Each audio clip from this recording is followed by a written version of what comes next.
दोस्तों हमारा एक दोस्त जिसका नाम है मनीष कुमार, उन्होंने मुझे बहुत बार ये कमेंट किया कि एक लता मंगेशकर जी की एक मूर्ति बना के दिखाने का।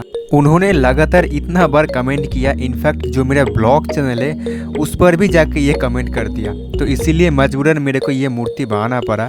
वैसे दोस्तों मैं आपको एक डिस्क्लेमर देना चाहता हूँ कि मैं पोर्ट्रेट बहुत दिन बाद बना रहा हूँ। लास्ट टाइम जब मैं पोर्ट्रेट बना था तो आज से करीब 1.5 से 2 साल पहले बनाया था, जब मैं शिवाजी महाराज का एक मूर्ति बना के दिखाया था। तो इतने दिनों बाद मैं आज एक पोर्ट्रेट बना रहा हूँ मिट्टी से, तो पता नहीं कैसा बनेगा। चलिए देखते हैं कैसा बनता है। आप इस वीडियो में बिल्कुल एंड तक मेरे साथ बने रहिए, वीडियो को बिल्कुल भी बीच में स्किप मत कीजिए। और दोस्तों इस वीडियो को अभी एक लाइक कर दीजिए, बिकॉज आप बाद में वीडियो में खो जाएंगे और लाइक करना भूल जाएंगे। तो इसलिए प्लीज़ इस वीडियो को अभी एक लाइक कर दीजिए, और चैनल को सब्सक्राइब नहीं किया है अभी तक तो सब्सक्राइब भी कर दीजिए। तो गैस चलिए स्टेप बाय स्टेप मैं इस मूर्ति को बनाता हूँ और देखता हूँ कि कैसा होता है, क्योंकि बहुत दिन बाद बना रहा हूँ। तो आप भी मेरे साथ बने रहिए इस वीडियो में। मैं आपसे मिलता हूँ वीडियो के एंड में।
फाइनली कंप्लीट हो गया है लता मंगेशकर जी का एक पोर्ट्रेट बनाना।